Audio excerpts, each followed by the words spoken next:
Okay guys, I'm here today with Kendall Reusing, huge honor for me, and her sister Emma Reusing, huge honor for me too. And guys, Kendall is one of the best girls nowadays doing Jiu-Jitsu.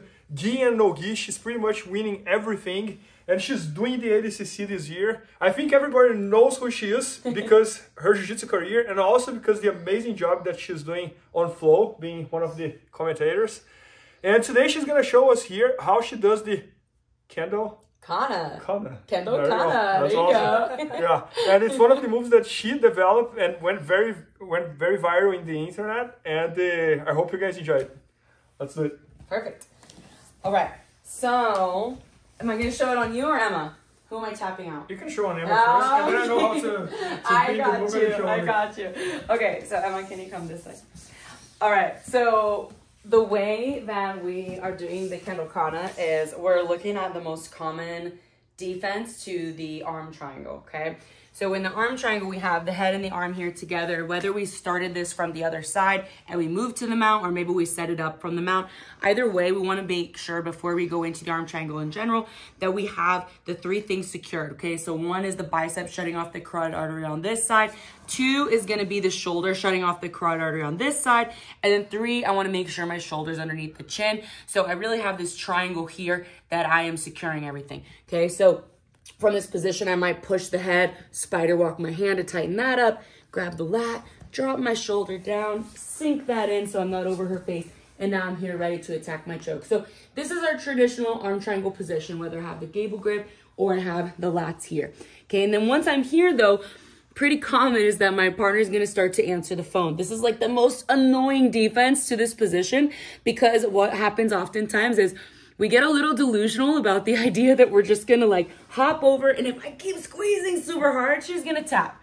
But the problem with answering the phone is that when she puts her arm here, it separates the shoulder from the carotid artery, right? So now even when I try to squeeze this, her elbow and her head, the structure of that, even if I'm like super buff and super jacked, because I am, it's really nice. But even then, even if you lift a lot of weights, okay, you're still not going to, unless you break the person's shoulder, remove the structure of their elbow and their head. So that's why we don't want to jump off to the side and just keep squeezing like crazy and hope for the best, because our arms are going to get tired, they're going to get out, then they're going to be angry. It's not very fun for me at all. So what we can do instead, and this is what I learned to do before, was pull the arm here. So I reach over my head and I pull the arm. And if I lose the arm because she straightens it to relieve the pressure, then I can go back to the arm triangle.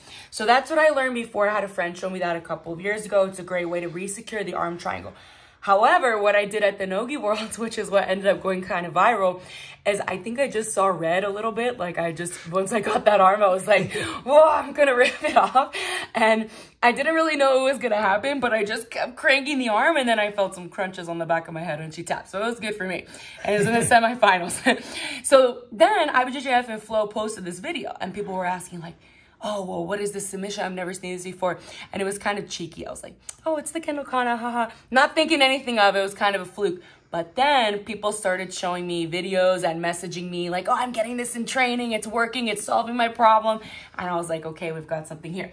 So this is what we can do instead. So I have the arm triangle. She goes to answer the phone, and I'm going to reach over my head. So it's important that when I'm looking up, it's just so you guys can hear me. But really, I want to keep my head down all the time so her arm cannot come across and escape. I'm going to reach behind my head. I'm going to find her wrist.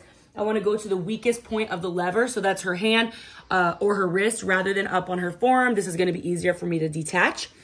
I'm going to put my 4 fingers inside, and then I'm just going to pull. Now, if her arm stays bent, she may tap to the shoulder lock here. Very similar to... That's so easy. Yeah, it's so easy. That's so easy. Very easy. So it's very similar to an Americana. But if she straightens her arm... Oh gosh, I have my own braid in my hand. Let me let that go. So if she... Where's your hand? Okay. It's a little hard because I can't see, so you have to just reach around. So then if she straightens her arm, I can still crank, boom, and attack the elbow. Okay? Even if she tries to rotate her arm, I can use my fingers like a motorcycle rev. Boom. And I can get the tap here. So I'm really finding her elbow with my head, with the back of my head, and I'm pulling against that. Then, worst case scenario, if I lose the arm and she does slip out, then I just go back to my arm triangle, because now I can put the shoulder next to the carotid artery here because her arm is no longer here. Sure. So it's really easy, but either way, just like keep ripping it. And then, so it's like you invented this during the tournament? Like, yes. you had never done that before? Never. I had crazy. never done it during before. I had only done where like you kind of pull the wrist a little bit and then they pop it up and then you choke them.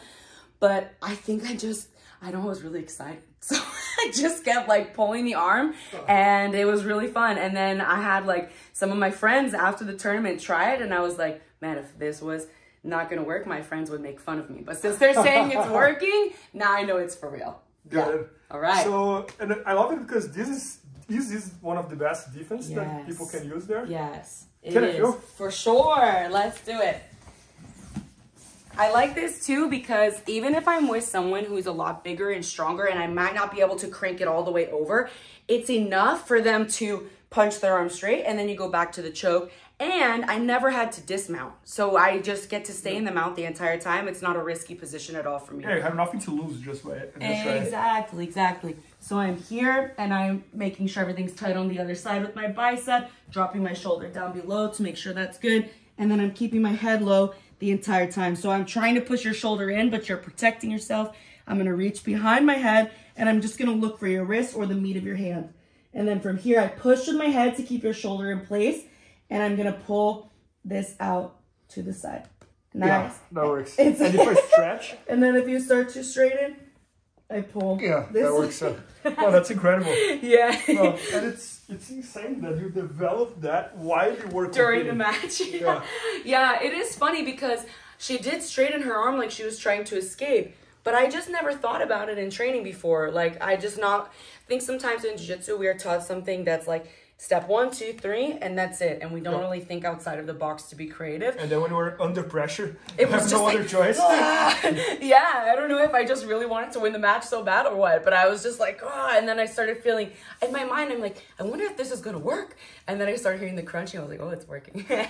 So it was good. That is awesome. And guys, Kendall just shot an entire instructional all about top submissions.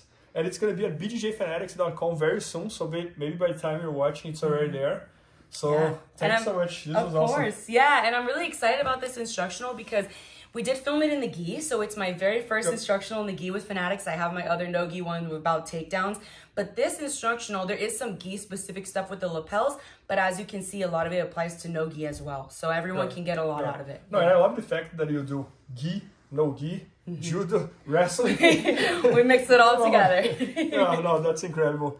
And guys, make sure to check it out. Kendall is awesome, and the instructions is very, very good. So I hope you guys enjoyed, and thanks so much. Awesome. Thanks, guys. Thanks so much. Thank you. Please help me out to grow my YouTube channel. Just click subscribe. And to watch more videos, just click under see more videos.